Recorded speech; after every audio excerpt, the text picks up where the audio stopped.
Oke Pak, mungkin kemarin tuh dapat informasinya gimana Pak terkait Ya, itu anak saya posisinya ada di bis 1, ya, bis yang mengalami kecelakaan. Saya dari tanggal 5 memantau anak saya berangkat dari Puspom menuju Jogja. Nah, menurut keterangan dari anak saya, kalau tidak salah, itu bis mengalami trouble dari Malioboro, Jogja. Itu saya kan dari tanggal 5 sudah pantau tiap hari anak saya. Nah, itu dari Malioboro bis. Nah, di dalam bis itu waktu malamnya itu anak saya tidak ikut rombongan keliling-keliling jalan-jalan di Malioboro. Anak saya ada di bis bersama supir dan kenek. Nah, di sana dilihat sama anak saya tuh supir dan kenek itu ada yang diperbaiki dalam bis itu. Entah apa yang diperbaiki. Nah, setelah dari hotel di Batu, Malang, menuju ke tempat tujuan apa itu saya nggak ngerti. Bis sudah memang kadang mati kadang enggak. Waktu dalam posisi mati dipukul-pukul sini sama supirnya, hidup lagi jalan. Dan dalam posisi akan ke rumah makan rencananya itu, maka setelah berkunjung terakhir itu supir dilihat sama anak saya itu bukan tidak nginjak gas atau rem, dia malah mainkan rem tangan. Dia naik turun dan bisnya agak maju mundur gitu posisinya. Nah, saya tahu dari sana karena dia lihat sendiri.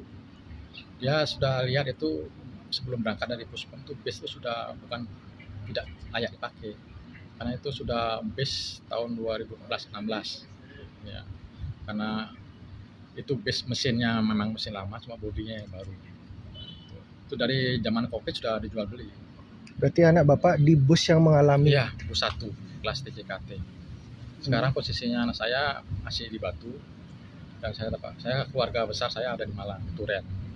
Dan dari malam keluarga saya mendampingi anak saya sampai tadi saya barusan 5 menit yang lalu saya dapat telepon dari kakak saya bahwa di sana semua bis diganti semua, tidak layak pakai karena pengecekan tadi dari jam 11 pengecekan dari polisi di Batu sudah tidak layak pakai semua bis Pak? Ya, karena itu bisnya sudah dari pajak memang mereka bayar, tapi dari kelayakannya tidak. Ya, itu saya punya datanya. Saya ada kakak yang memang ada di grup bis Jawa Bali. Mereka punya data bis, supir siapa, semua mereka data punya. Tapi saya tidak akan keluarkan semua itu karena itu ada hukumnya untuk menyebarkan itu, tidak boleh. Cukup saya yang tahu sama kakak saya. Nah, sekarang tadi informasi dari kakak saya di Malang, kebetulan dia tugas di Polres Batu. Itu rencana memang diganti semua armada, 4-4-nya itu. Dan 1 jam lagi bisnya itu akan datang dan akan dibawa ke Bali dengan pengawalan dan patwal sehingga tiba di tujuan di Bali. Itu yang saya dapat informasi dari kakak saya yang terakhir ini. Nanti mungkin selanjutnya akan diinformasikan kembali. Saat menerima kabar bagaimana Pak? Saya menerima kabar jam 7:30 sini. Itu bagaimana perasaan atau kondisinya Pak? Karena dari tanggal 5 dia sudah pamitan sama ibunya. Pamitannya beda. Biasanya dia pamitan, dia mengatakan tujuannya. Kayak sekolahan mau ekstra, dia bilang semua ekstra. Tapi kemarin tanggal 5 jam 10 dia bilang sama ibunya, "Ma, aku izin ya mau pergi." Itu omongan dia terakhir, maka ibunya marah. Ya, itu. Terus itu saya antarkan dia, ya itu. Saya terus pantau dia, karena saya sudah nggak enak itu perasaannya itu. Saya pantau terus. Tapi Bapak tahu bahwa anak Bapak sedang melakukan kunjungan industri ke luar Pulau Bali? Tahu berarti ya? Memang saya daftarkan anak saya untuk ikut itu, dan jadwalnya memang di B1 itu tidak semua kelas TJKT yang ada di sekolah ini semua ada di situ. Jadi anak saya di pas TJKT itu cuma 10 orang situ. Yang lainnya sisanya kelas lain. Dan posisi walinya bukan di B1, ada di B3 gitu. Jadi dari malam saya terima info 7:30, saya terus kontrol sampai saya tidak tidur sampai pagi ini. Saya tidur, saya cek terus anak saya gitu, kondisinya bagaimana. Memang anak saya kan terus terang 2 bulan yang lalu kan masih proses pemulihan mentalnya karena waktu kelas 2 SMP kecelakaan, kakinya patah naik motor. Nah, itu dia trauma berat.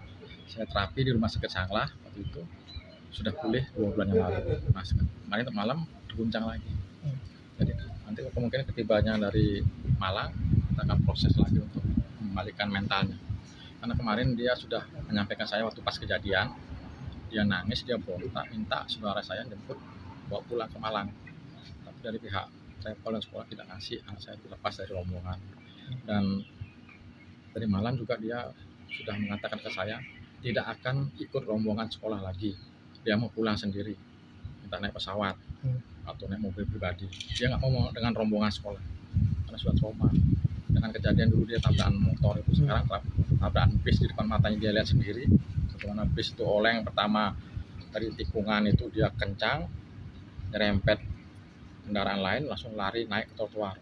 Bis itu naik trotoar dari sebelah kiri, dia mau masuk ke got, dibanding ke kanan lagi ke tanah saya, masuk ke jalan raya, disikat lagi mobil sama motor yang dibilang ada 4 meninggal dunia itu. Akhirnya masih meluncur, nggak tahu pas di depan sekolah Alkitab Beji namanya, itu ada pohon besar, itu langsung nyangkut di sana. Dan katanya sih supirnya mengalami patah kaki gitu, itu kata anak saya. Berarti semua siswa itu Selamat, cuma mereka kondisinya Traumatis ya, sok semua, ada yang diam, ada yang bengong. Anak saya bilang, anak saya teriak-teriak nangis, pokoknya kakak suruh sini jemput. Saudara saya di Malang suruh harus jemput sekarang. Nah, saudara saya sudah sampai sana, nggak bisa juga diambil anak saya karena polisi juga ngelarang. Karena masih ada proses seperti tadi jam 10 bisnya dicek sama polisi kelayakan, ternyata benar semua bis tidak layak pakai dan ditahan di Batu sana. Akhirnya kasih armada baru untuk proses pulang nanti di Parwal sama polisi.